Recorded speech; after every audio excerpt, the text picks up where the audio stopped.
Oh And yeah. welcome to Nerdarchy. For nerds, by nerds, I'm Nerdicus Dave, and today I'm hanging out with George Botelho from Petersen Games. How are you? Good. How you doing, Dave? Good.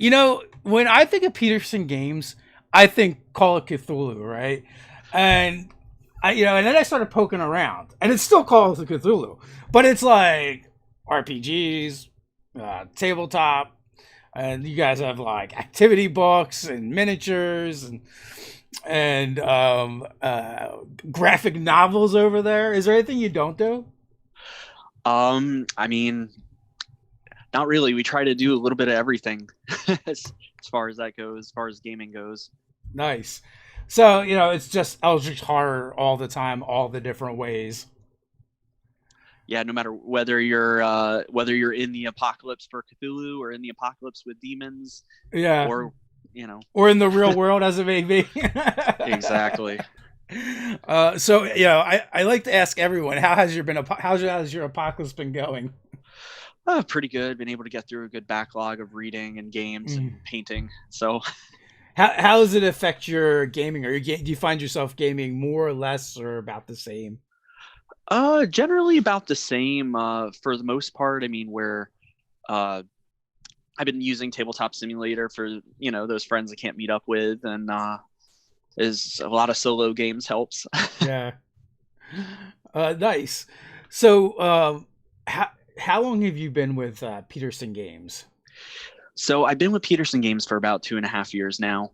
I started with them as their part-time customer support person, and then I moved on to full-time sales manager and convention planner. Nice. Well, one of those things isn't happening very much this year. Not at all.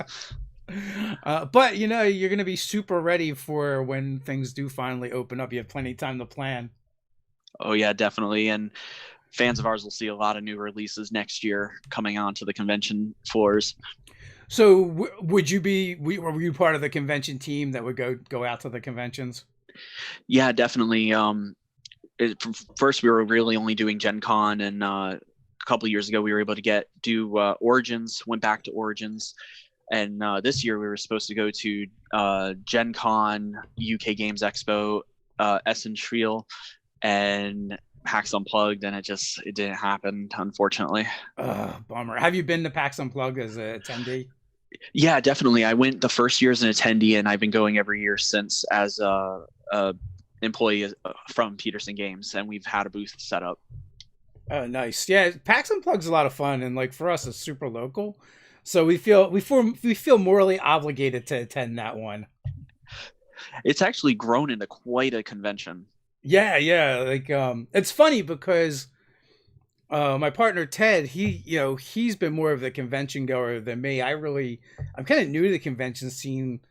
When we started Nerdarchy, I'm like, oh, maybe I should be doing these convention things and go and see what this is about. And so like I started with like Origins and Gen Con, and then like PAX Unplugged was like my third convention, and I'm like, oh, this is kind of small. And where Ted had been going to conventions, but he always went to small ones, and it was like he's like, wow, this is huge. I was like, you could fit this into Gen Con like 10 times over. Oh yeah, definitely. But yeah, the last couple of years they really grew faster. I was kind of surprised that they went so small the first year. I mean, I know it's the first year, but it's also PAX, so it's like, can you really say first year when you've done so many conventions? Yeah, from my understanding is because of I guess the demand from the regular PAX conventions for tabletop, they wanted to, it kind of spawned off of that. Yeah, it was a lot of fun. Although it was weird because we went like I went the first night to that convention for the first one, like actually the day before, and I was able to just drive right into the city and park like right next to the convention center, meet up with some people. The next day I went, and they're having the Broad Street run, and I did not know that. And I drove towards the convention center, and then I just started circling out further and further away till I finally find a parking spot, like literally on the same block that the speed line would let us off. Oh my If we took public transit over, so I just called the other guys. I'm like, don't even bother driving in. Just take public transit. It'll be easier. Yeah, definitely. We try to stay as close as we can, park our vehicles and not touch them for the duration of the convention. Yeah, yeah. I mean, so Philly's been my favorite city for conventions so far. Because well, for food anyway. I feel like you like so far Philly has the best food options, and it's like super affordable up to pay sky's the limit. Definitely. Philly's definitely got some favorites for me and the team. Yeah, and also like Chinatown's right there, so Oh yeah. yeah. Our website guy was like there was a sushi place right across the street from where we're staying. It's like, this is the best sushi I've ever had. Well, I'm like, well, Philadelphia has it all, so it's great. So do you find you what kind of games are you playing remotely now? Actually got into during the pandemic, got into Star Wars Legion. That's one we've been playing remotely on Tabletop Simulator. Been playing Planet Apocalypse, which is one of our games.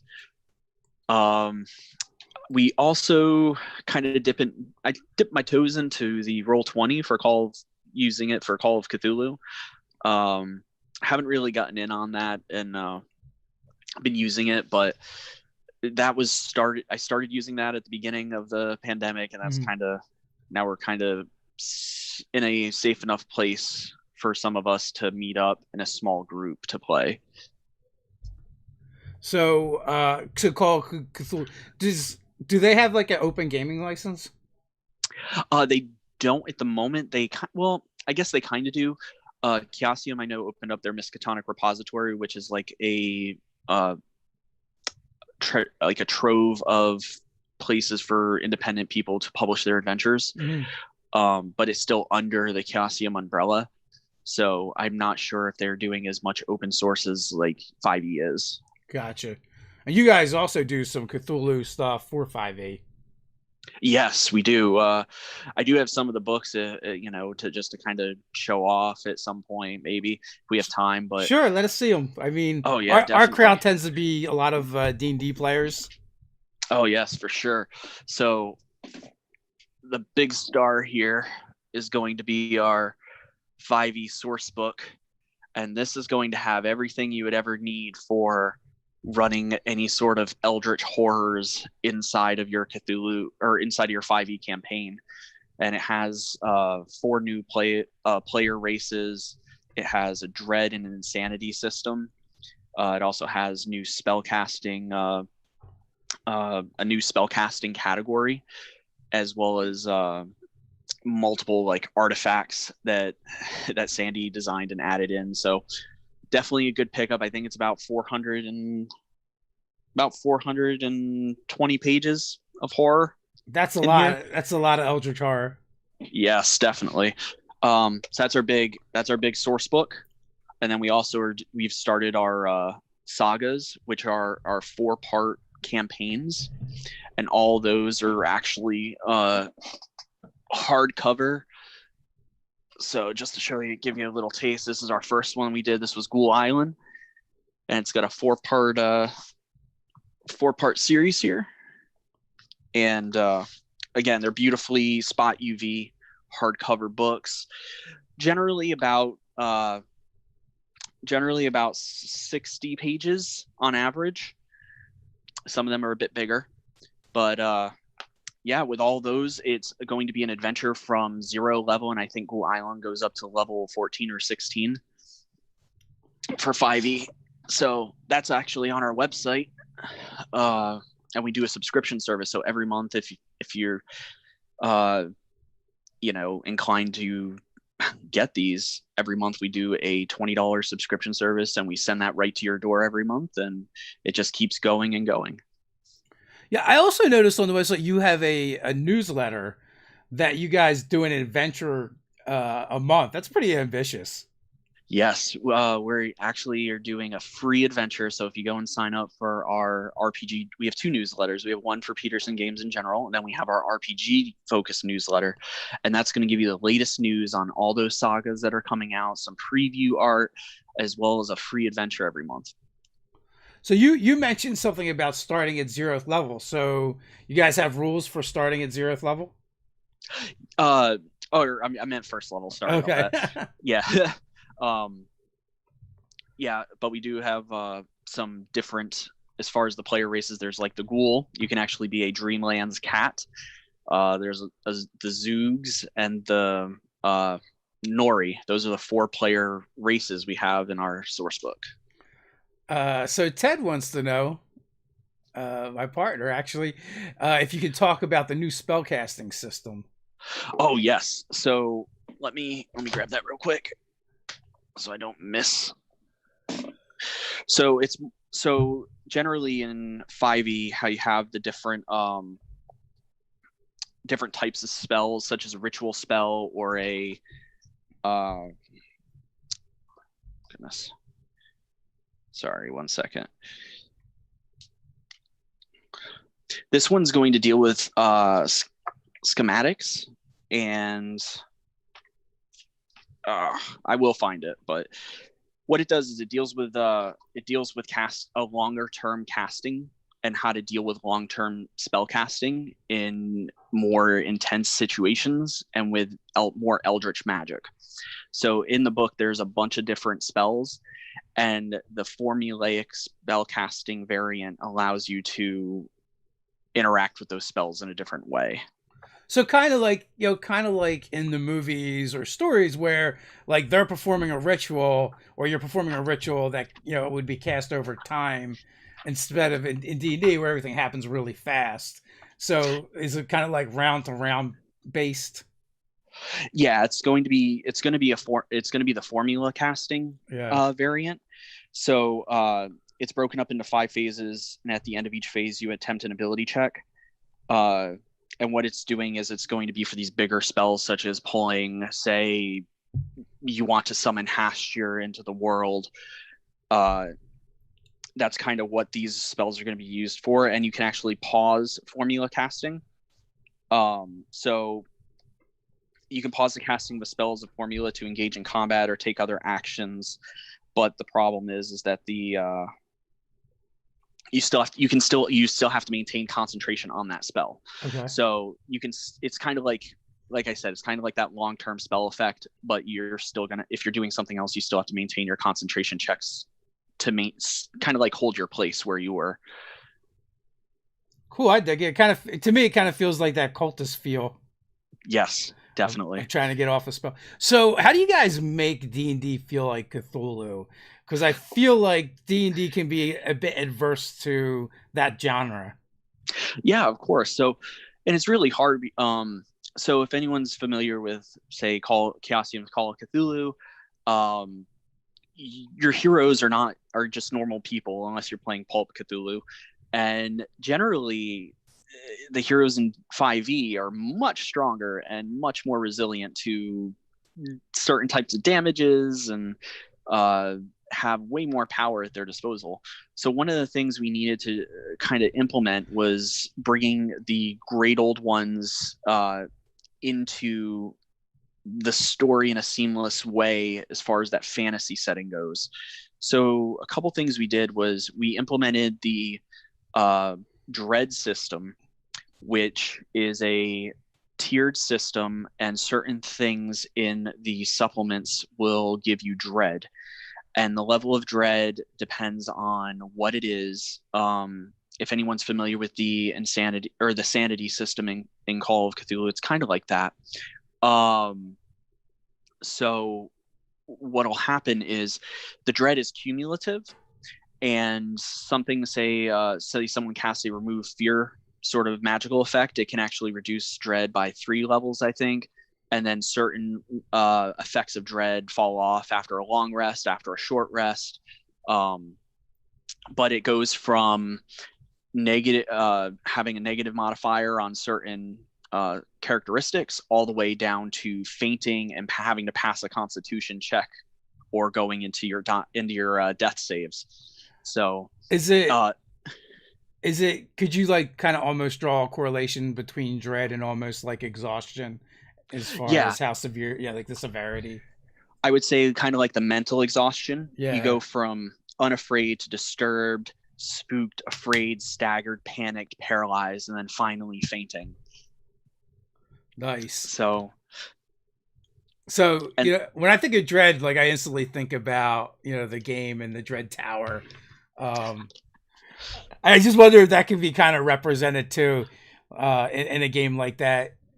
Just because you said it, so it makes me think of it. Like I feel like sometimes having like a visual representation like that will make the players be more like fearful, because they're like, oh, if I have to pull a tile, then something bad's going to happen. Could happen. definitely. And going back to what you were saying, another way that we kind of infused the mythos into 5e was we really fleshed out the cults and the followers of the different great old ones. So when you're dealing with Cthulhu's cult, it's going to feel completely different than when you're dealing with Nyarlathotep or Ithekwa's cult. And the great old ones themselves actually have environmental effects that'll spread a certain distance from wherever their places of power are. So, do you have a particular favorite great old one? I prefer Yog-Sothoth. He is probably one of my favorites. The fact that he exists everywhere and nowhere at the same time and throughout all of time and space, and the spaces in between space is very alluring. Yeah. So I've read a bunch of the Lovecraft anthologies and stories, but I must say, like, I don't have a lot of knowledge about the particular entities themselves. Well, yeah, and that's one thing. If somebody is unfamiliar with Cthulhu Mythos, this book is a great place to start. It has a lot of fluff in here as well to kind of really flesh out these alien beings that you can bring into 5e. It definitely seems like it would. I mean, 400 pages, that's a hefty book right there. Yeah, this is definitely good. It's definitely a good source material. If you're trying to implement that sort of cosmic horror and more horrific monsters into your 5e game.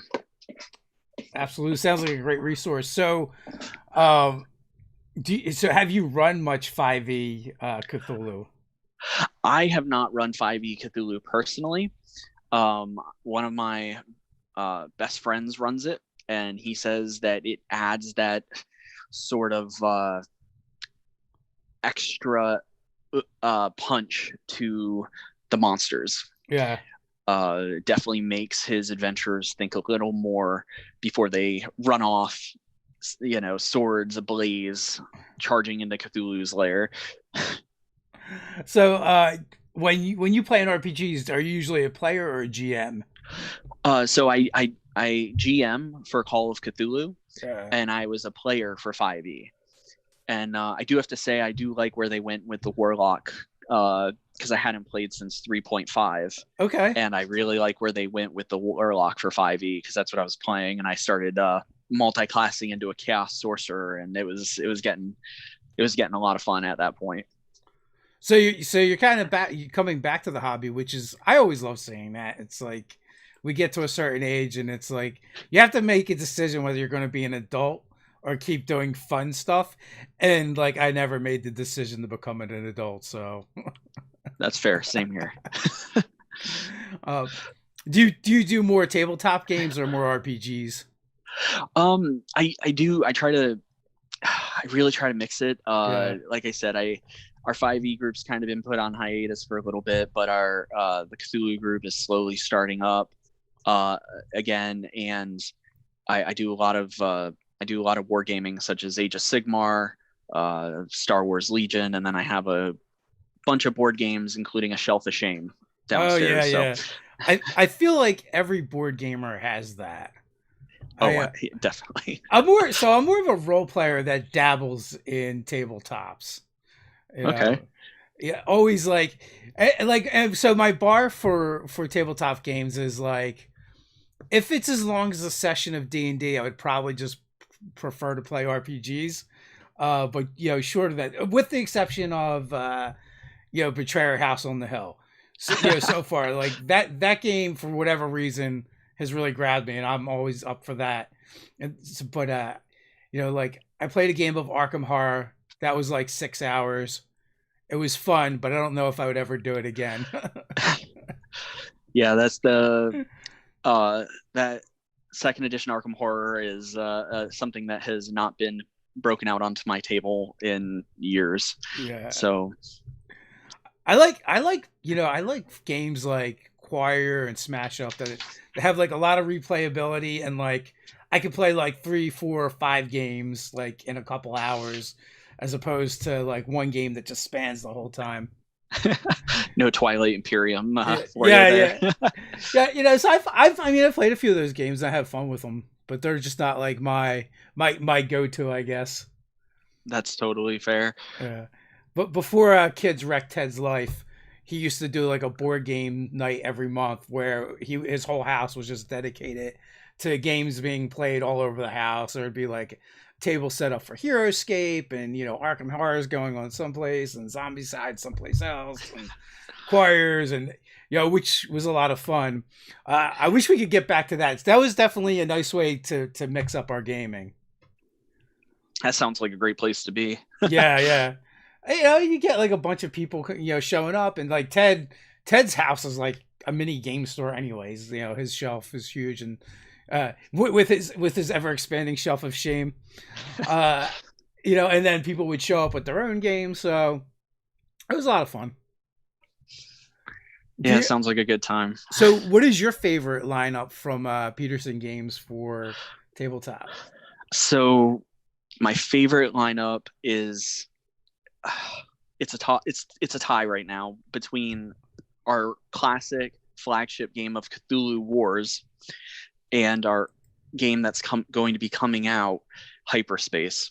Those are my two absolute favorite games from our game lines. Nice. And what is the appeal of each one for you? So Cthulhu Wars is this asymmetrical area of control. So if you played Root or Vast or Twilight Imperium, you kind of know what the asymmetry is going to feel like, and it just is soaked in H.P. Lovecraft mythos. The Cthulhu mythos. You'll be playing as Cthulhu, as Hastur, as Yog-Sothoth, and everybody has their own unique powers that seem way overpowered but are completely balanced. And it is a fun game to kind of push each other around the board, figure out the best strategy for winning. I'm a big Mythos fan myself, so that kind of brings that game up to a new level for me.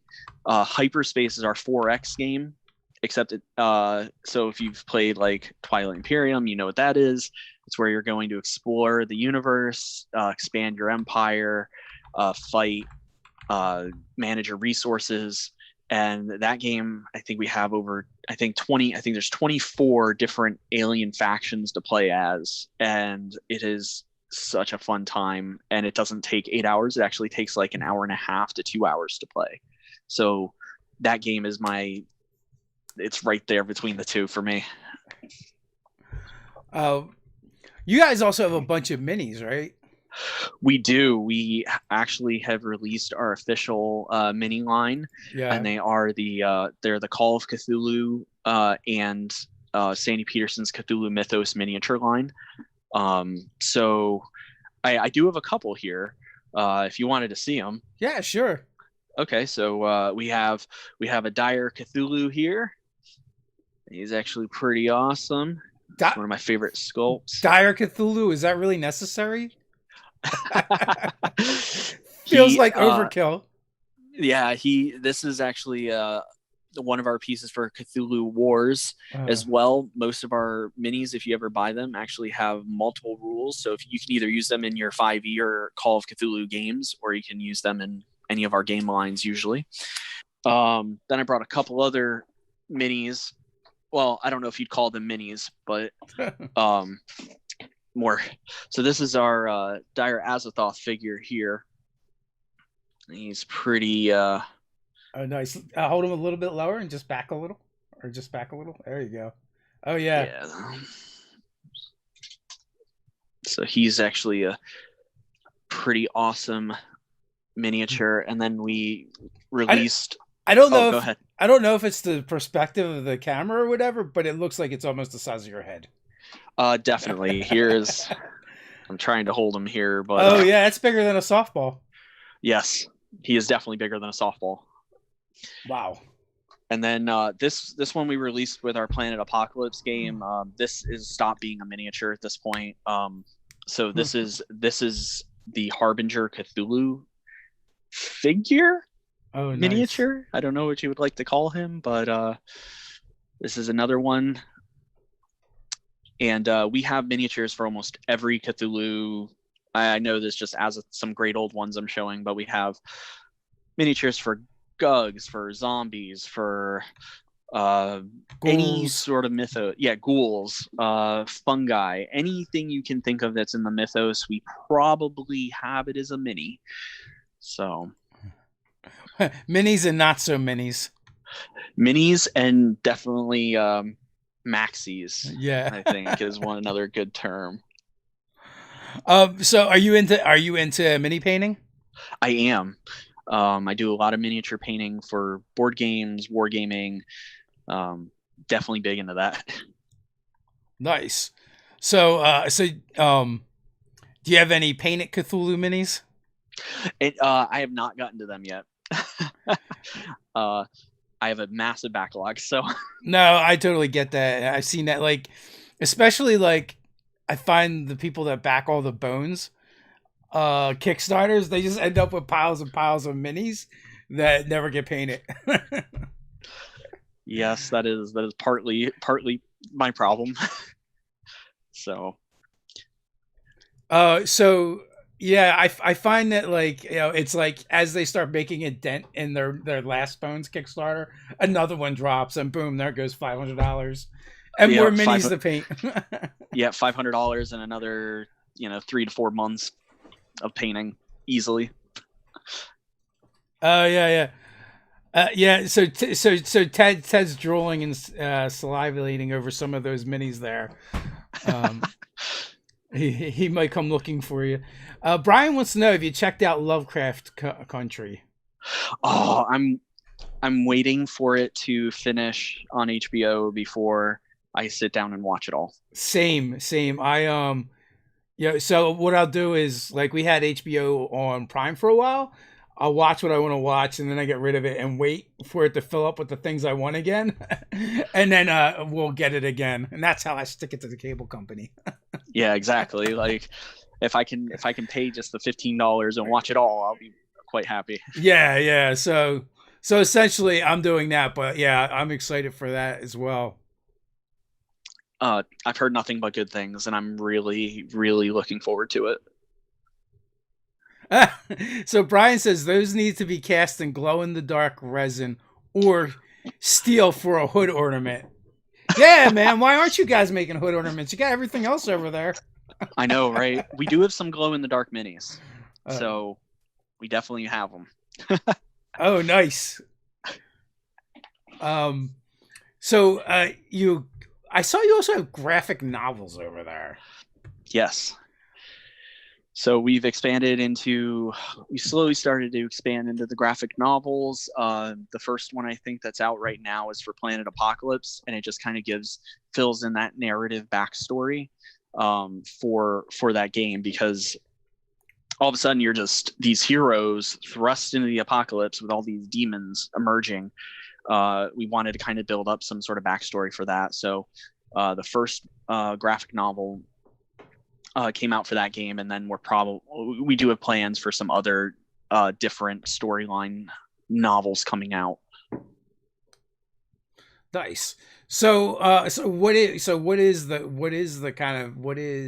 Planet Apocalypse for people who don't know, like myself? Oh yeah, so Planet Apocalypse is our newest game line. We kickstarted it, I think, 2.5 years ago, and maybe 3 years now, but Basically what it is it's a co-op wave defense game. And what'll happen is you'll take on the role of the hero, these post-apocalyptic heroes, and you'll set up a defense. You'll recruit troops to help you set up ambushes, and you'll try to defeat the demon lord before it reaches your starting like home base area. And so we kind of wanted to build up that background of why are these demons choosing now to emerge, and why are these heroes not these super powered heroes that we deserve. They have these flaws, and they essentially start with like a leveling up trait sort of talent tree that you flesh out as the game goes on. So is it definitely kind of based modern day? It is based in modern day. There's not any Cthulhu Mythos in it, but we did look back at all the sorts of demons from different lore and different religions throughout the world while we were designing them. Sandy wanted it to have some root in our reality in that sort of way. And so then we move forward with it, and it's a lot of fun if you like post-apocalyptic, gritty, demonic sort of Doom-esque. As everyone knows, Sandy's made Doom, so this is a very Doom-esque sort of aesthetic. So, is there a plan to branch out into other properties? As far as graphic novels, the writing. Right now, I know we have our Cthulhu Wars novel out. As far as another graphic novel, we've sometimes have thought about it with hyperspace, considering how rich that universe is. I know we have multiple books in the works for that to keep an eye out for. I would love to see more graphic novels especially for the hyperspace universe. I feel like it lends itself to these really amazing visuals. So, all right, you just said the fiction is for Cthulhu War. I think I'm going to have to check that out. Yeah, it's called In the Belly of the Beast, and it just details the last few remnants of normal survivors seeing these great old ones and their cults just battling it out over what's left of the earth. And it's a really good read. Yeah, so the real question is it on Audible? I'm not sure if it's on Audible. I know we're on. I think we are digitally on Amazon for that, though. I'll have to look into it. I am terrible about reading anything anymore, but I've done better with listening. So that's fair. I would love to have it on Audible. I think it's a great book. Oh yeah, everything must be audible. This is where I'm at now. It's like when people talk about books, I'm like, can I listen to it? Because then I can listen to it while I do other things. And like I said, I don't know. I used to be such an avid reader, and at some point, I want to say like in my 30s, at some point, I just stopped reading, or when I hit 40, maybe it was just done for some reason. It's depressing. But what are you gonna do? So, so what do you guys have in the works? What's coming? I mean, I'm sure with everything going on, it's probably slowed things down a bit. Yeah, definitely. Right now, coming down the line, as far as physical products coming out, we have our Demon Sultan Kickstarters. That was our last onslaught for the Cthulhu Wars game. So that's going to be expansions are going to be coming out next year. We have the Hyperspace, which I've talked about, our 4X game coming down the line. We have our monthly adventure paths coming out for our Sagas series. Getting ready to go soon is our Planet Apocalypse, the Return to Planet Apocalypse Kickstarter. And that's going to include more expansions, more demons, more heroes. A lot of them may seem a little familiar if you're well versed in some pop culture. Yeah. And we're also doing a 5e source book for Planet Apocalypse to kind of bring that post-apocalyptic feel to any sort of 5e campaign. And I was actually going to ask that because it just seemed like a nice place to expand to. definitely, and we saw that in the art for that. The artwork for the 5e Planet Apocalypse book is just mind blowing. I mean, some of the fantasy art in the 5e Cthulhu Mythos book was great, but I prefer the Planet Apocalypse one. Yeah. So we normally get a question for every chat from a particular viewer that you usually hear, and they always ask what your favorite dragon is. Oh goodness. I'd have to. Can I go with the copper dragon? I think I'm gonna go with the copper dragon. I feel like the metallic dragons don't get enough love, but Yeah, I guess and the copper dragons, they're the mischievous, playful ones, I believe. yes. Are there Now, any Cthulhu dragons or any dragons in your Cthulhu books? I don't think so. Though I would love to see a dragon take on Cthulhu or another great old one. I Oh would love to yeah. see a great worm take on one of those. So the Finderstone trilogy from Forgotten Realms. One of the so like it's like spoilers, but these books are like 30 years old. Um, it's like at some point they're trying to bring back one of these a dead god, Mortar. I think it is. I'm probably pronouncing it wrong, but it very much has that kind of like great old one feel.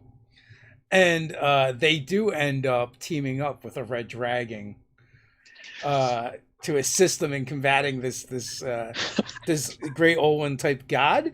And like one of the casters casts enlarge on the red dragon, uh, and Wow. and it's a novel, so it works, making it even bigger. So that it was kind of an epic fight. I have not read those. I should probably check it out. Yeah. Like I don't know if it would hold up. I mean, I thought it was really good when I read it. I think they might have been Douglas Niles, but I could be wrong. Like I said, like 30 years old, but it's the Finderstone trilogy. Um which they were pretty good. I don't know that a lot of those novels would hold up super well. It was like they were always like fun reads, but I consider them like kind of like mental junk food.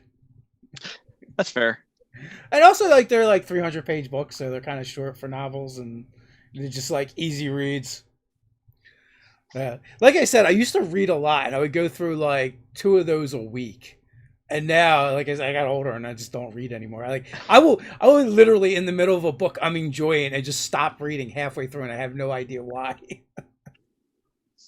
I do wish D&D would. Are they going back to Forgotten Realms? I can't remember if that was announced or not. For the next books or I think, adventures. yeah, the next year. I think they're coming out with a Forgotten Realms expansion for Magic the Gathering, and Oh yeah, I'm I not think sure. you know what that does sound familiar. I'm not sure. I'm not really a Magic player, so I'm very like mono hobbyistic, I guess. I pretty much do RPGs. I just don't have time to do a lot more between like running a business and having a family and gaming and RPGs. There's just so much out there. Oh, definitely. Uh It's hard to pick and choose sometimes. Oh, so Ted says Finderstone is Kate Novak and Jeff Grubb, and yeah, I've read a ton of stuff from Jeff Grubb for sure. Brian wants to know any recommendations for other weird fiction. Oh goodness. Well, for weird fiction, I would probably. I know the Arkham Files books that Fantasy Flight puts out are pretty good. I've started to get into those.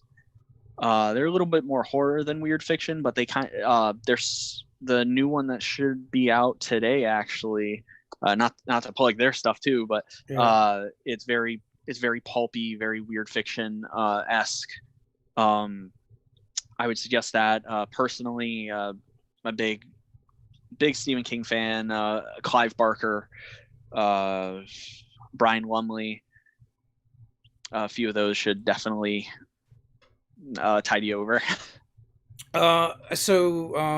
Ministry of Peculiar Occurrences was kind of a good one. It's kind of like steampunky, Victorian, but with like occult stuff in it. Interesting. Okay. Yeah, so it was like Pip Valentine, I think, is the author. I'm Um, gonna have to look into that. yeah, they're pretty good, and there's a bunch of those. It's like it like mixes a lot of elements. So it's like Victorian steampunk, espionage, and then and then it dabbles in like occult stuff as well. So so that was pretty fun. That was a fun read. Um,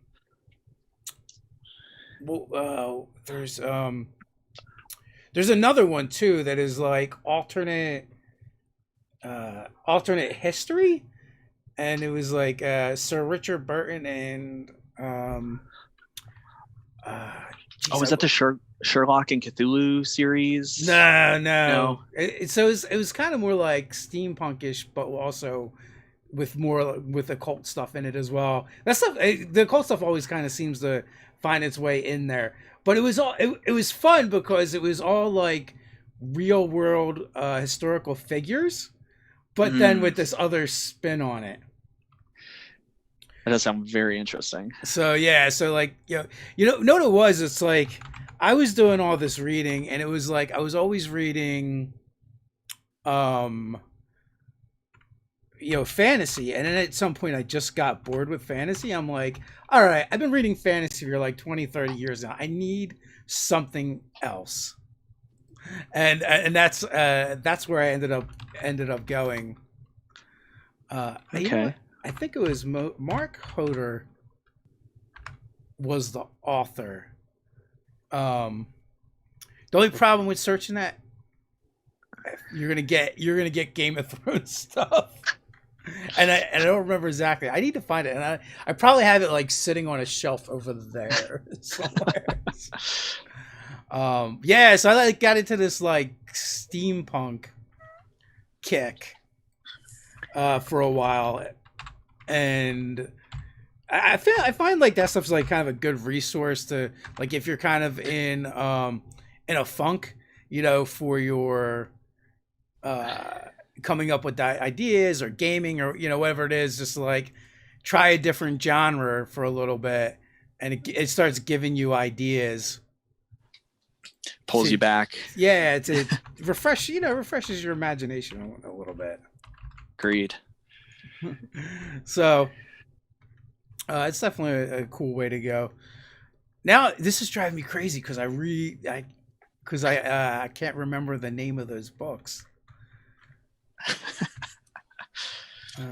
Oh well, I will find it at some point for sure, and I will have to share it with people. Um, like I said,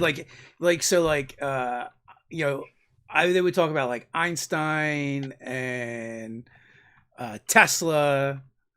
Um, okay, yeah, Mark Hodder. I did find it.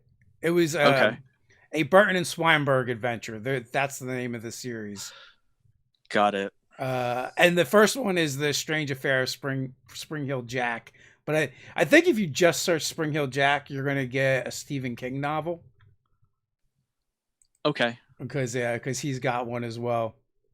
But yeah, but so that was cool. It was cool because the main characters were these fictional, these real historical figures, and then also to see some of the villains and bad guys that are portrayed as other historical figures that you've read about, but now they have this sinister twist to them. And curling their mustaches is. Yeah. So I think if you check out those Mark Hoder and then Ministry of Peculiar Occurrences, there alone is probably at least 10 books that keep people busy for a while. So yeah. This is definitely a good time to pick up some new series and read. Yeah. So you said you're running Call of Cthulhu right now? Yes, definitely. So how long has that campaign been going on? Oh goodness. My initial campaign was 4 years. With my original group, And now this is a new group that started up, so we haven't been going at all for. We're actually just starting tomorrow evening. So, but I've been prepping and making props for the last Yeah. 2 weeks. My partner Tess has been going. I mean, uh, no spoilers, but we like to go above and beyond for certain props. So if something in a scenario says you find a fingernail, you bet you're going to find a detached fingernail that looks pretty real as a prop to hold. So Pretty real, might be real. I don't know. Quick trip to the local morgue. No. So how does one keep a Call of Cthulhu game going for 4 years? Like, I feel like at the end of a story, like everyone should be dead or insane. yes, so what we did is I initially started with, of course, running the haunting. It is the essential Call of Cthulhu 101 haunted house investigation. And we just kind of built up, slowly exposing my group to more and more complicated scenarios, and then eventually going into campaigns. And the great base of what would happen is when we switched from our classic Call of Cthulhu ended with uh, Horror on the Orient Express, the campaign. We finished that off, and we decided, hey, we're going to switch over to Pulp Cthulhu, which is a really nice variant on the rules. And it allows you to do some more with some story and some more fun things in combat. So we switched over, and the great thing about it is we left all those characters behind, the ones who didn't die and go insane on the Orient Express, but their uh, base of operations were the same. So these same characters kind of started stumbling upon artifacts of the old group, because it was 10, I think it was 10 or 12 years later. And so just making sure that your group has some sort of bigger umbrella arching sort of storylines, and making sure that to keep the players fresh as far as what characters they're playing. Obviously, Call of Cthulhu, it's always good to have a couple characters on reserve. So So did you have like an overarching campaign arc where there's a big bad at the end of the 4 years? Um, definitely, at the end of 4 years, did it finish or did it end? it it it it kind of finished. Yeah. So bringing being able to, the first campaign I brought them on was Shadows of Yog Sothoth, which is like, there is one big bad. There's Carl Stanford, and he is actually based off of my boss Sandy Petersen. That was his actual name or nickname they gave him in high school. And so he became the big bad, and they thought he had died, but he was pulling the strings behind the scene moving forward, and they kept finding little tidbits, little clues, just kind of breadcrumbed throughout, or Orient Express and throughout Mask. And at the very end of Mask, there was a big finale with the benefactor, their name, not nameless benefactor, but their faceless benefactor, being one of the puppets of Carl Stanford. And so there's this really cool sort of showdown at the end, and it was a pretty cool way to go out. So then it gets revealed that they've been manipulated the whole time. Yes, and who was the good guys? Who were they playing the bad guys? I left that up to the players to Yeah. decide. Oh, I like that. That's definitely a very cool noir feel to it as well. That's one of the things I liked about Ebron. A lot of like the Ebron novels were like that. Oh, was and is such a great 5e setting. Yeah, I ran so early on in 5e. I ran before there was any Ebron stuff. I ran a couple of one shots, and like to me, it was like trying. It was really important to try and capture that feel when like you end the adventure and it's like they won, sort of like but you won, but you don't feel like a winner at the same time. Um, which is it's like tricky to pull off in D&D. I think I managed it a couple times though, and it was a lot of fun, and I felt like the players had fun with it. Yeah, definitely. I think that's, I love one of the best things of role playing as being a keeper some of the best advice I've ever gotten was always, when your players propose something, always be like, why not? Yeah. And seeing what happens. So I do enjoy some yes and or yes but and saying yes and see what happens, or at least like I'm always open to the attempt of trying whatever scheme they have in mind, and let's roll some dice and see where it goes from there. agreed. I feel like that's where the best things in the magic in RPGs kind of lives. Agreed. I think some of the best memories can be made doing that. So do you prefer GMing or do you prefer playing? I prefer GMing. I like to take a break every once in a while. Yeah. And play, but I definitely prefer being a GM. Yeah, I think both are a lot of fun. My personality is, it's like a lot of times when I'm playing, I want to be GMing, and when I'm GMing, I want to play. So flipping it back and forth. Although I must say, over the last couple of years, I've actually kind of been on hiatus from GMing as much as I used to. Okay. It almost feels like, because I was running more like occasional games, real casual with campaigns that we would kind of get picked up and put down, or one shots. So to me, it almost feels like I've just been not running for the last couple years, having spent like so many years just running like every week. It does get exhausting, especially if you're doing a lot of prep work. I mean, it is definitely some time consuming activities in there. Yeah, well, I had asked if the game had finished or ended, because for us, like, most of our games end, they don't finish. It's only more recently that we've gotten better at figuring out how to get them to finish and not fall apart.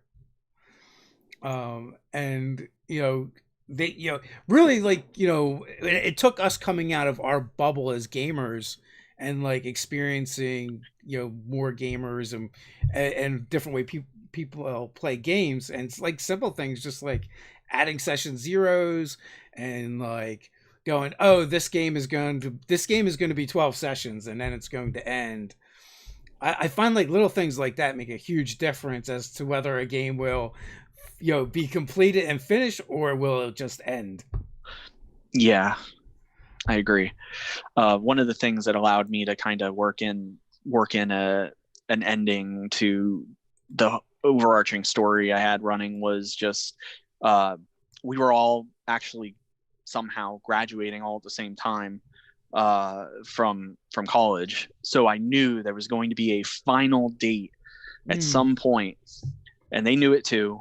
And so it allowed those 4 years to kind of culminate into something really, really awesome. That definitely does make it easier too, because then there's this an external pressure to go, okay, this is definitely going to end, and we're going to all go our separate ways or whatever. So that definitely helps, and that's why I think it's important when you are putting together a campaign or a group or a game, is to like set that expectation so everyone knows, like, we game once a month or every other week or whatever. Like, here's the date we game. This is how many times we're going to do it. Then it's going to end. Because you can always at the end, like, reevaluate, be like, do we want to keep going? Yes. And then we can do the same thing. Yeah, exactly. I think that's some great advice. Yeah. So like when we started 5e, we did a thing where we would rotate GMs. So we were playing almost every week. But like Ted would run a game, I would run a game, and then we would have another GM run something, usually that wasn't D&D. And that is how we actually finally got to like complete campaigns and get them go from level 1 to level 20. Took a little while doing it that way, but we made it happen. That's actually a really good idea. Like being able to rotate out. It takes some of that prep work off of one person's shoulders, and kind of spreads that out over time. Yeah, I mean, like, you got to prep like once a month instead of every week. And also too, like, I think running games every week, a combination of doing that and just the chaotic nature of players turned like us into improv DMs more than prep DMs, because we would like write all this material and then the players would be like, yeah, we're not going to do that. So it's like, okay, you have to figure out how to rework it in, or get back to that stuff. And it's just like, you know what, you guys are just going to do whatever anyway, so I'll just throw out a couple ideas and see what you do. The eternal struggle of a DM. It is the eternal. That's why like Sly Flourish is a genius. I don't know if you've checked out any of his work, the Lazy Dungeon DM. I've heard of him. Yeah, it's definitely worth checking out. A lot of the concepts they're really cool, and like if you're pressed for time as a GM, and he's got great great advice. Kind of like he helps you to figure. It's not so much about. It's not really about not prepping. It's about knowing what to prep, instead of like prepping things and spending time to do things that you may or may not use. Like he might be like, well, you don't have to draw a map because you can just Google the map you need and get it, right? Or you don't really necessarily always have to build an encounter, because if you know what you relatively want, you can probably just pull an encounter out of an existing product and just drop it in your game. Where it's like, but like, having NPCs to draw from when you need them, like that's a useful resource that your players are going to probably surprise with you, like, because all of a sudden they want to go find the blacksmith, and you're like, oh, you know what? I guess this town would have one of those, and then you have to figure out what the blacksmith is. But if you have a bunch of NPCs to draw from, like that's time well spent compared to like, spending a bunch of time like building out this encounter and drawing this map that may or may not get used. Yeah, definitely. You can just find stuff that professionals have already done. Definitely a resource for anyone out there who wants advice for DMing. Sly Flourish has got some great stuff. So, do you guys have any Kickstarters in the works? Yes. Like I said, the Return to Planet Apocalypse is going to be our next big Kickstarter, and that should be at the end of this month, if I'm not mistaken. I don't have the exact date at my fingertips, but definitely. If someone was to sign up to the newsletter, might they get a notification? Always. We will always make sure that any new products are pushed out through our newsletter, so you'll never miss out. So if you go to petersengames.com, Petersen with a SEN, you can sign up for the RPG newsletter, get those free 5e adventure, one-shot adventures every month. And then go ahead and sign up for our regular newsletter to find out when our new products are coming out or when we're throwing sales. Yeah, and there's, as always, folks, there's links in the description to the socials and to the website for Petersen Games. And also, after this isn't live anymore, there will be a pinned comment below. We'll have those links in it as well, for sure. So we're coming up on the hour mark. Any final thoughts before we head on out? I just want to say thanks for having me, and I'm really happy to, come on the talk, and hopefully get.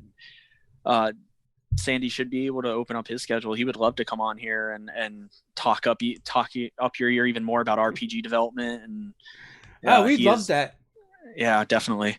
So, thank you again, and feel free to reach out to us anytime. Yeah, and also, next time you guys have projects coming out or whatever, you can reach out to us. We'd love to get Sandy on here as well. And thank you. And until next time, stay nerdy. Thanks.